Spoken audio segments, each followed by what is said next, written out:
Hello friends, welcome to Reno's Englishpedia. Today we are going to do the competency based questions from the poem Fog written by Carl Sandburg. And before we do the competency based questions, let's have a quick look at the theme and the main points of the poem so that you are well equipped to handle the competency questions. The theme of this poem is that the poet is making a comparison between fog and a cat. जो cat का स्टेल्दी movement है, जो cat के characteristics हैं, उसके ऊपर एक comparison किया गया है. If we talk about the imagery and the tone, then again the poem is being compared with a fog and a cat. The tone is very matter of fact. It is, providing facts in a very creative manner. अगर rhyme scheme की बात करें तो इस poem का कोई भी rhyme scheme नहीं है. It is written in free verse. The poetic devices in this poem are metaphor and enjambment. Metaphor का मतलब होता है जब comparison हो, it's an indirect comparison without the words as, so and like. जब हम कहते हैं कि ये चीज़ उसके जैसी, मतलब हमें ये नहीं कहना पड़ता कि उसके जैसी है, हम कहते हैं कि ये चीज़ वही चीज़ है. तो राइट, अब यहाँ पे इनडायरेक्ट कंपैरिजन किसके बीच में है? Between the cat and the fog. The second literary device enjambment का मतलब होता है one line is continuing into the next line. वो आइडिया भी कंटिन्यू हो रहा है विदाउट एनी पंक्चुएशन मार्क. तो जब पोएम इस तरह से लिखी जाती है तो हम कहते हैं लिटरेरी डिवाइस enjambment यूज्ड है. Now for the short summary of the story. ये जो पोएम है it is talking about the arrival of the fog, कि वो कैट की तरह कैसे दबे पाँव चोरी छुपे आता है. फिर कैट की तरह वो अपने हॉन्चेस पे थोड़ी देर के लिए सिटी के ऊपर सेटल डाउन हो जाता है. एंड देन बिना बताए उतनी ही खामोशी से जितनी खामोशी से आया है, वो कैट की तरह दबे पाँव फिर से चला जाता है. Again I would like to remind you कि मैंने डिटेल्स के को डिस्कस नहीं किया है. अगर आप डिटेल्स क्रिटिकल एनालिसिस चाहते हो तो उसका वीडियो मैं डिस्क्रिप्शन बॉक्स में लिंक डाल दूंगी. आप प्रॉपर स्टडी के लिए वो वीडियो देख सकते हो. This video is only meant for competency based questions. So without waiting any further, let's jump into the competency questions. Okay, the first question is, what does fog tell us about the speaker's relationship with nature? Support your answer with an example from the text. Poem fog से हमें क्या पता चलता है कि speaker का relationship क्या है नेचर के साथ, और इस आंसर को हमने एग्जाम्पल्स फ्रॉम द टेक्स्ट के साथ सपोर्ट करना है. तो सबसे पहले we realise that he is very observant and attentive to his surroundings. उसके सराउंडिंग्स में क्या हो रहा है वो उसको माइन्यूटली ऑब्जर्व कर रहे हैं और ध्यान दे रहे हैं टू द स्मॉल डिटेल्स.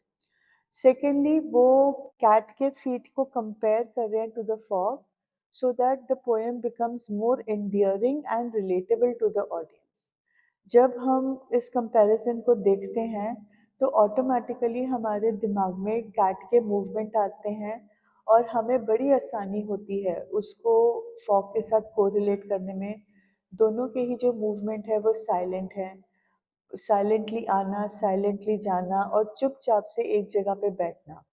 तो ये एक इवोकेटिव इमेज करता है of a crawling baby on all force, and thus it is also giving a human touch. अब जब फॉग को कैट के साथ कंपेयर किया है तो इससे पोएट जो है वो पोएम को लाइवन अप कर रहा है, उसमें एक कैरेक्टर ऐड कर रहा है. अदरवाइज ये जो पोएम है ये एक बड़ी boring natural occurrence that is the fog बस उतनी ही बन के रह जाती. There would have been nothing interesting in the poem. Last, the cat is a living being and the fog is a natural phenomenon. Natural phenomenon का मतलब है अपने आप से नेचर के डिफरेंसेस इन द नेचर के कारण ये अपने आप अकर होता है. तो ये जो कंपैरिजन है ये it is a comparison of the living and the non living features of the natural world. Okay, we will now be dealing with extract based questions. The extract is the fog comes on little feet. It sits looking over harbor and city on silent haunches and then moves on. अब question ये है, in what way does the language used in this poem challenge traditional ideas of what poetry should be. अब ये जो छोटी सी poem है, ये किस तरह से traditional ideas of writing poetry को चैलेंज कर रहा है, इस पोएम का जो लैंग्वेज है। तो नॉर्मली ट्रेडिशनल पोइट्री जो है वो रिलाई करती है ऑन कॉम्प्लेक्स राइम स्कीम्स। उसमें एक राइम स्कीम होता है, metaphors are used, but in this poem we can see that the poet has used very simple everyday language। जो हमारी रोज की लैंग्वेज है उसी को यूज करके एक विविड पिक्चर बनाया है रीडर के माइंड में, जिसके कारण जो रीडर है उसके दिमाग में एक पावरफुल, एक इवोकेटिव मूड डेवलप होता है। लर्नर जो है, जो रीडर है, वो क्रिटिकली थिंक करना सीखता है पोएम के बारे में, और उसकी ट्रेडिशनल उसका जो रिलेशनशिप है टू ट्रेडिशनल पोइट्री उसको क्रिटिकली एनालाइज करता है। जब हम इस तरह का लैंग्वेज का यूज़ और इमेजरी इन द पोएम देखते हैं तो लर्नर आइडेंटिफाई करता है तरीके जिससे वो traditional ideas of writing poetry को चैलेंज कर सके। The next question from the extract is, what is the significance of the use of the word little to describe the fog in the poem, and how does this word choice contribute to the overall mood and tone of the poem? Answer in about 40 words। इसका मतलब है कि ये जो question है ये 2 mark का question है एक्सट्रैक्ट में। तो अब क्वेश्चन क्या है कि जो लिटिल वर्ड यूज किया गया है पोएम में टू डिस्क्राइब द फॉग, इस वर्ड चॉइस का जो मतलब इस वर्ड को जो हमने चूज किया है वो ओवरऑल मूड को कैसे कंट्रीब्यूट करता है, टोन ऑफ द पोएम पे कैसे कंट्रीब्यूट करता है। तो जब हम लिटिल को यूज करते हैं टू डिस्क्राइब द फॉग, तो ये बड़ा एक सटल और quite nature of the fog को सजेस्ट करता है। जो वर्ड लिटिल है वो also it evokes, it creates a sense of innocence and vulnerability. Vulnerability का मतलब होता है जब इंसान किसी एक्सटर्नल स्ट्रेंथ के लिए वो ज़्यादा सेंसिटिव हो, आसानी से उससे इन्फ्लुएंस हो जाए। अब ये वर्ड लिटिल से ऐसे लगता है जैसे फॉग जो है वो एक हार्मलेस क्रीचर है जो चुपचाप से सिटी में मूव कर रहा है। This word is contributing to the overall mood and the tone of the poem। अब टोन क्या है पोएम का? बहुत काम है, बहुत पीसफुल है, and along with it there is a touch of mystery। Next question, complete the sentence with the appropriate option। The lines from the poem tell us that the city is dash। City जो है वो हिली city है, coastal city है, industrial है या under developed है। तो हमें जब वर्ड जब वो हार्बर वर्ड आता है तो उससे पता चलता है कि समुंदर के पास है, समुंदर के पास है, then the right word is coastal. Next question, identify the type of imagery used in the lines of the poem. तो यहाँ पे जो इमेजरी है that is visual, it is also animal imagery, क्योंकि हम फॉग को कैट के साथ को रिलेट कर रहे हैं, हम फॉग को विजुअलाइज कर रहे हैं जिससे एक एटमॉस्फेयर क्रिएट हो रहा है in the poem. Okay, the next question is, what does Carl Sandburg wish to convey through the symbolism of fog. Fog poem बना के फॉग का सिंबल लेके कार्ल सैंडबर्ग क्या कहना चाहते हैं? तो यहाँ पे पोएट कह रहे हैं कि जो लाइफ की डिफिकल्टीज हैं वो बिल्कुल फॉग की तरह होती हैं।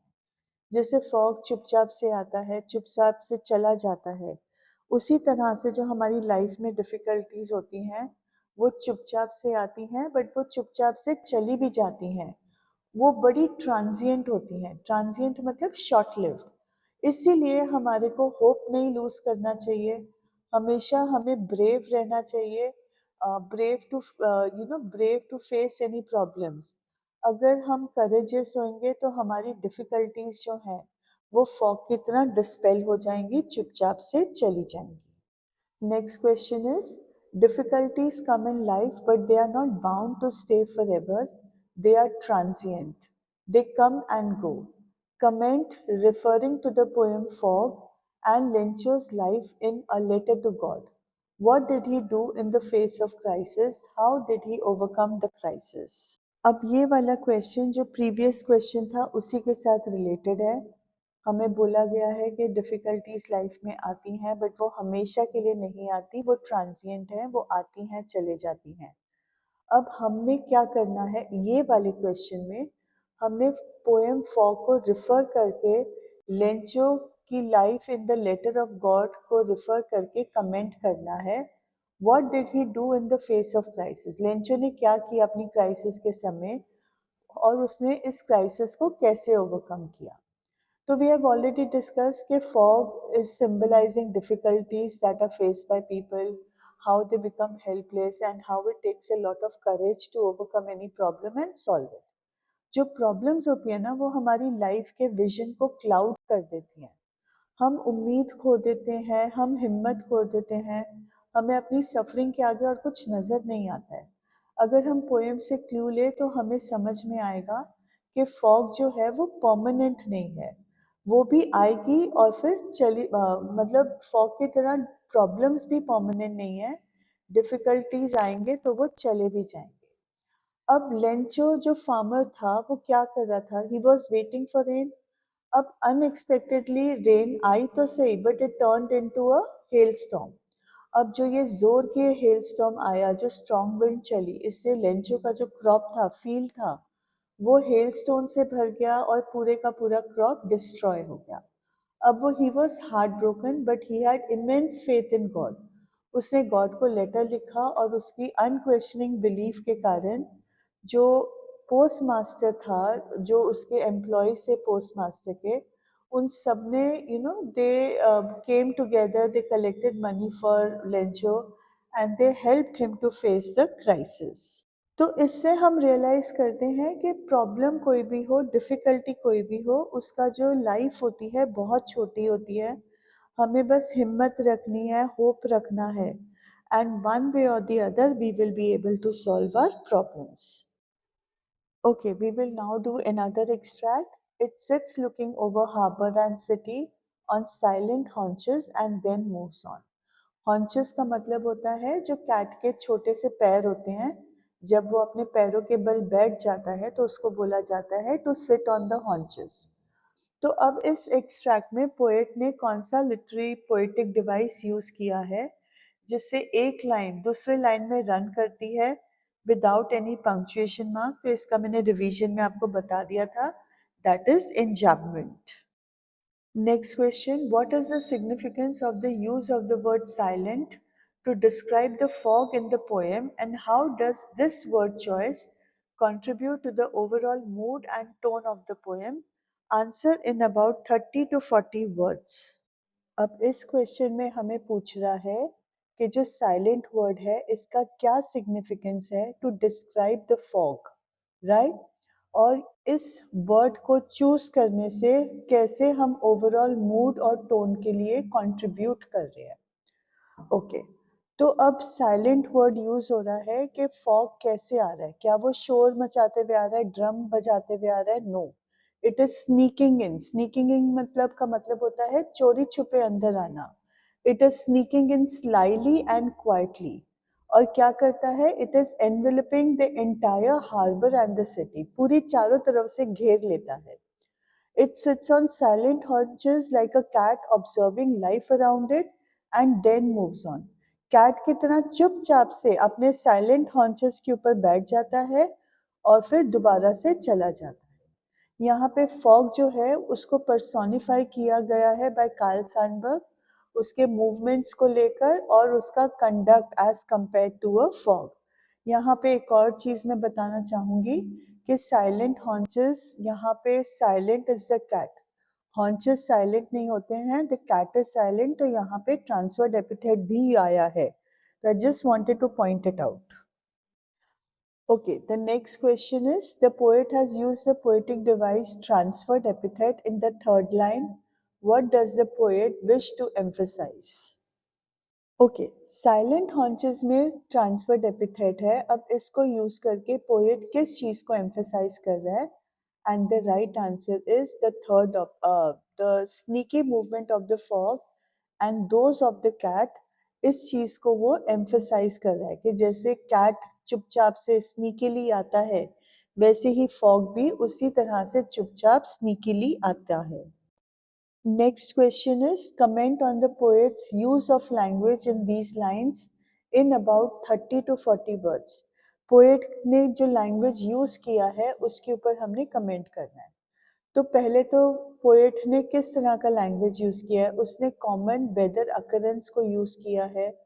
उसने एक ऑर्डिनरी कैट को यूज किया है फॉर कंपैरिजन.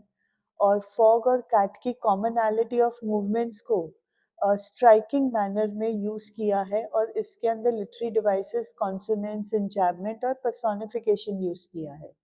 तो जो उनकी चॉइस ऑफ वर्ड्स हैं वो सिंपल हैं बट इफेक्टिव हैं, क्योंकि वो विविड इमेजेस को, विविड विजुअल्स को हमारे दिमाग में पॉप अप करवाती है. जब हम ये लाइंस पढ़ते हैं तो पूरा इमेज हमारे दिमाग में क्रिएट हो जाता है. तो दैट इज वाई, मतलब in spite of using simple language, but just by using some techniques of writing, by coming up with an with a with a striking image of a cat in comparison to the fog, the entire language has become very effective. Next question. When the speaker describes the fog in the given lines, he uses this figure of speech. अब fog को describe करने के लिए poet ने कौन सा figure of speech use किया है? We have already discussed personification. उसने fog को personify किया है कि वो little cat feet की तरह वो आता है, silent haunches पे बैठता है और चला जाता है. So the literary device uses personification.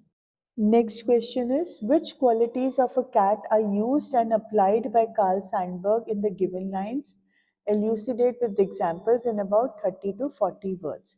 यहाँ पे कौन से क्वालिटी के कैट के यूज किए गए हैं, अप्लाई किए गए हैं.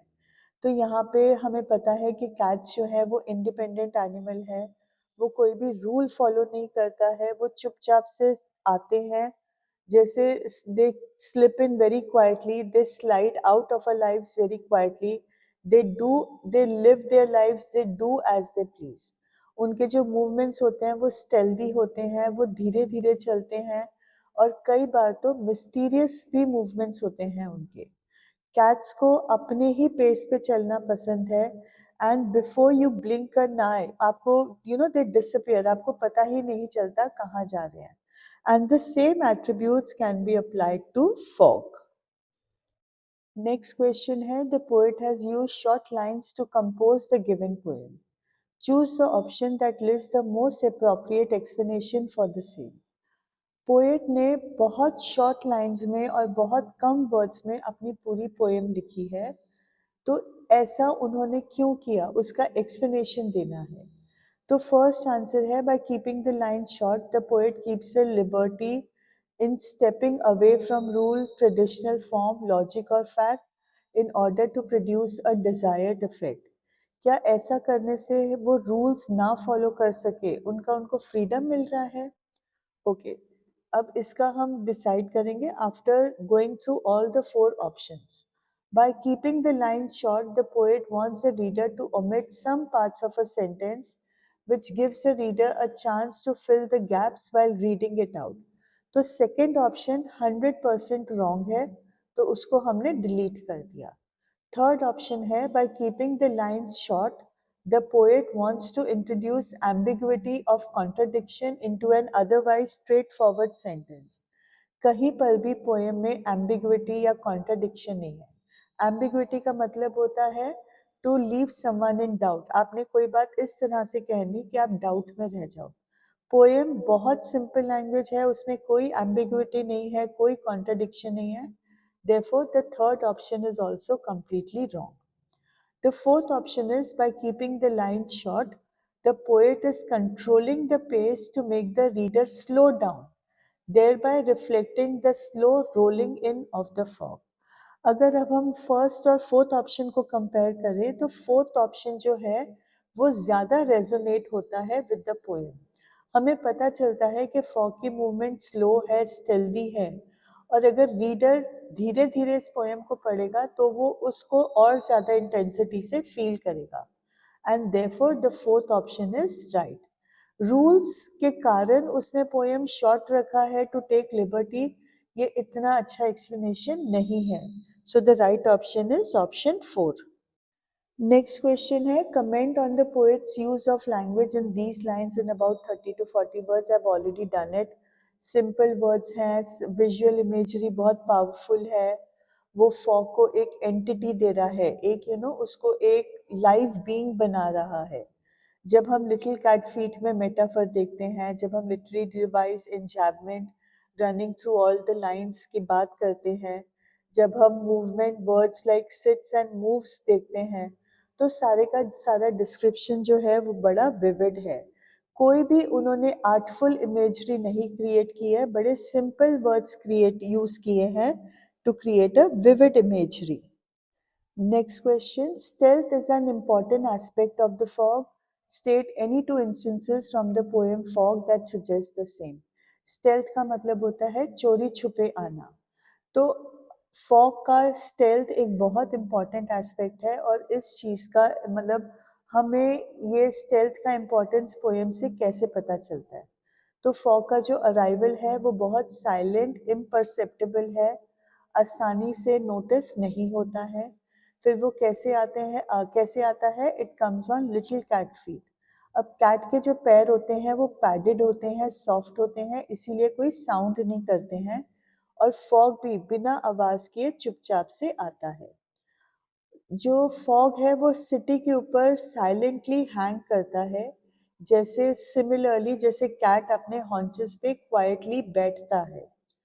जिस तरह से साइलेंटली आया था उसी तरह से साइलेंटली और स्टेल्थीली वो चला जाता है, and people realise it quite late कि फॉग हैज डिसअपियर्ड.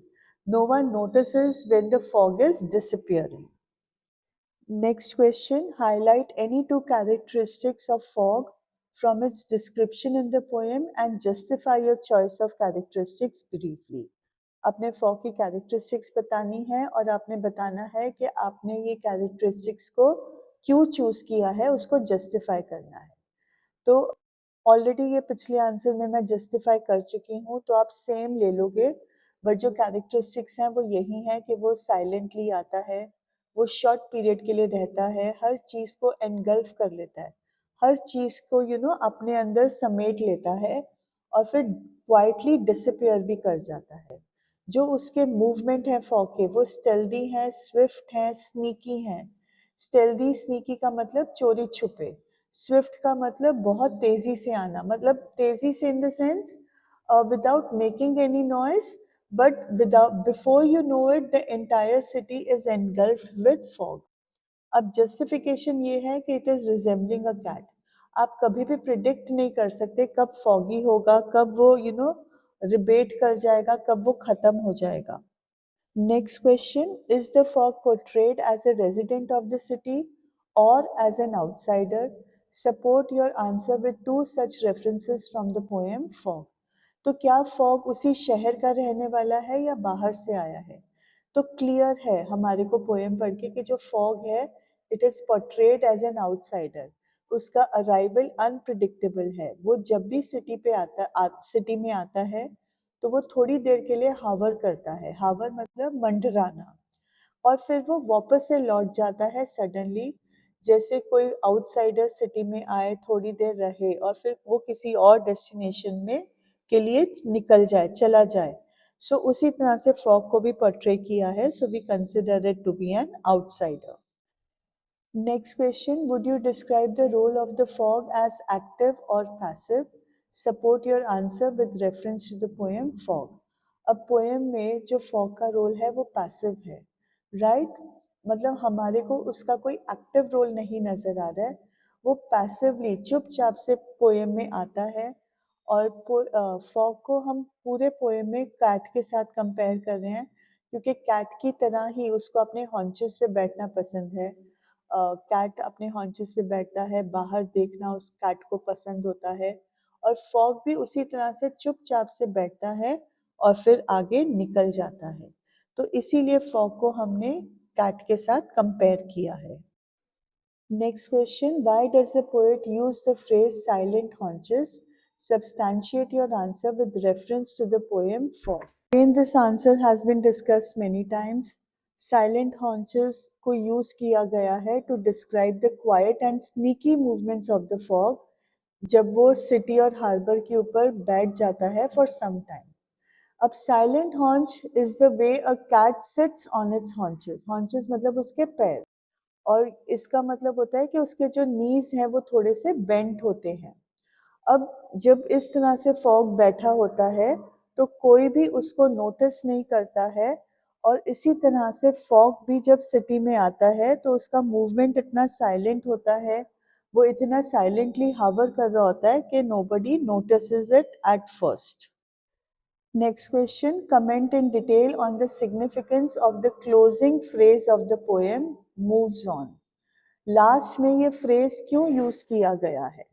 तो इसका आंसर है कि जब फॉग आता है वो थोड़ी देर के लिए हावर करता है, थोड़ी देर के लिए रुकता है, और फिर उसके बाद जैसे कैट साइलेंटली आता है, अपने हॉन्चेस पे बैठता है थोड़ी देर के लिए, सेम विजुअल हमारे दिमाग में क्रिएट होता है। अब जो स्टॉकिंग कैट, जैसे स्टॉकिंग कैट, एक कैट स्टॉक करता है, आगे बढ़ जाता है, वैसे ही फॉग जो है वो भी मूव ऑन करता है। वो उस जगह से साइलेंटली डिसअपियर हो जाता है unnoticed, similar to that of the cat. Cat दोबारा से उस जगह पे नहीं मिलता है। अब पोएट क्या हाईलाइट करना चाहता है? Poet is highlighting the temporariness of the transient nature of a natural happening. वो बता रहा है कि फॉग ट्रांजिएंट नेचर का है, थोड़ी देर के लिए ही आया है और थोड़ी देर बाद वो वहां से चला जाएगा to new destinations. The next question is, in the poem Fog, the poet featured the fog as an animated creature. If you had to write a similar poem for one other natural phenomenon, which animal would you use to convey the characteristics of that particular phenomena? Justify in detail your choice of animal corresponding to it by bringing out similarities. अब poem में fog को एक cat के साथ compare करके fog को animate किया गया है। अगर आप ऐसी ही कोई पोएम किसी और नेचुरल फिनोमिना पे लिख रहे होते तो आप किस एनिमल को यूज करते उस फिनोमिना को कैरेक्टराइज करने के लिए? आपने अपनी चॉइस को जस्टिफाई भी करना है by bringing out the correspondence and the similarities. तो पोएम फॉग को डिस्क्राइब करने के लिए हम, मतलब उसकी advancement of the fog towards the city and harbour की पूरा डिस्क्रिप्शन है इस पोएम में। अब डिस्क्राइब करने के लिए हमने कैट का एग्जांपल लिया है कि just like a cat, fog fog भी दबे पैर आता है, वो सिटी की तरफ एडवांस करता है धीरे धीरे और बड़े कामली, बड़े आराम से, जैसे कि कैट करता है। वो हमारी सिटी में एंटर करता है इन एन अनप्रिडिक्टेबल मैनर। अब उसी तरह से जो फ्लोइंग रिवर का जिगजैग मूवमेंट है, हम उस जिगजैग मूवमेंट को स्नेक के जिगजैग मूवमेंट के साथ कंपेयर कर सकते हैं। जैसे रिवर कभी भी एक सीधी फ्लो में नहीं चलता है, वैसे ही जो स्नेक है वो भी कभी सीधे फ्लो में नहीं चलता है। जैसे स्नेक का मूवमेंट ग्रेसफुल एंड ब्यूटीफुल होता है, सिमिलरली जो रिवर का मूवमेंट है वो भी बड़ा ग्रेसफुल एंड ब्यूटीफुल है। और बहुत सारे पोएट्स ने ये wavy motion of the snake को wavy motion of the water के साथ बहुत ब्यूटीफुली कंपेयर किया है। हाँ जी, the next question is, do you agree with the poet's comparison of fog to a cat, or do you feel some other image would have done justice to the poem? Justify your answer by substantiating your claims with examples. अब सवाल ये है कि आपसे पूछा जा रहा है कि जो पोएट ने कंपैरिजन किया है फॉग का कैट के साथ, वो आप उस कंपैरिजन से एग्री करते हो या आपको लगता है some other image would have done better justice to the poem? आपने अपने आंसर को जस्टिफाई करना है with examples from the text. So it is 100% clear that we agree with the poet's comparison of fog to a cat. Poet ने जो cat के sneaky silent movements हैं उसको फॉग के साथ कंपेयर किया है। जैसे कैट किसी भी जगह पे अपने पैडेड पॉज के साथ चलती है तो it doesn't make any noise, वो चुपचाप से अपने हॉन्चेस पे बैठ जाती है। उसी तरह से फॉग भी जो सिटी में एंटर होता है वो बड़ा साइलेंटली एंटर होता है और कुछ देर के लिए वो वहाँ पे चुपचाप से रहता है। फॉग सिटी से जब उस सिटी को छोड़ के जाता है तो वही क्वाइट मैनर में जाता है जिस तरह से cat moves away silently without anybody noticing her absent. हम कभी भी कैट का एब्सेंस नोट नहीं करते हैं, जैसे फॉग का डिसअपियर होना भी हमारा इतना अटेंशन ड्रॉ नहीं करता। कोई अगर और एनिमल होता तो वो इतनी जस्टिस नहीं कर पाता पोएम को जितना the movements of the cat have done, because they define the movements of the fog precisely. Next question. The poet beautifully compares the fog to a cat. Choose any two animals from How to Tell Wild Animals that do not have qualities that can be drawn out to be compared with a fog. अब इस question का मतलब है कि poet ने बड़ी beautifully fog को cat के साथ कंपेयर किया है। अब हमारे को ऐसे दो एनिमल्स चूज करने हैं from the poem how to tell wild animals जिनके पास वो क्वालिटीज नहीं हैं, जिनको फॉग के साथ कंपेयर किया जा सके। तो ऐसे दो एनिमल्स हैं Asian lion and the bear. क्यों? क्योंकि ये दोनों एनिमल्स का बहुत ह्यूज और टेरिफाइंग बिल्ड है। इनका प्रेजेंस कभी भी अननोटिस्ड नहीं रह सकता है। अगर वो दूर से भी आ रहे हो ना तो भी हम उनको इमीडिएटली नोटिस कर लेंगे। मोर ओवर जो एशियन लायन का जो लाउड रोर है और जो बियर का ब्लैक कलर है वो हर किसी का अटेंशन खींचता है। So these are the most appropriate animals which cannot be compared to the fog. Next question. What three stages of fog does the poem present? Fog के कौन से तीन स्टेजेस हैं जो हमें पोएम में नजर आते हैं? Okay, so the first stage is that उसका जो डिसेंट है, उसका जो अराइवल है, उसका जो डिसेंट है वो कैसे सेटल डाउन होती है over the city and harbour, how it shrouds them. तो that is the first stage. Second stage तो है स्टेज जो है वो उसका स्टे है वहां पे फॉर सम टाइम। जैसे कैट अपने हॉन्चेस पे बैठता है लुकिंग अराउंड, वैसे ही फॉग भी सिटी पे आके हार्बर पे आके सेटल डाउन हो जाती है for some time. Third stage is its ultimate retreat after a short stay. वो पीस को डिस्टर्ब नहीं करती है, जितना साइलेंटली वो आई थी उतना साइलेंटली ही चली जाती है। यहाँ पे जो फॉग का मूवमेंट है it is metaphorically compare to the behaviour of the cat. बहुत एक ब्रीफ और क्लियर डिस्क्रिप्शन है ऑफ अ नेचुरल फिनोमिना और एक साइंटिफिक फैक्ट को बड़े पोएटिक स्टाइल में प्रेजेंट किया गया है। मोर ओवर यहाँ पे थीम नहीं भूलना, जो फॉग है वो भी it's a metaphor for the problems of life.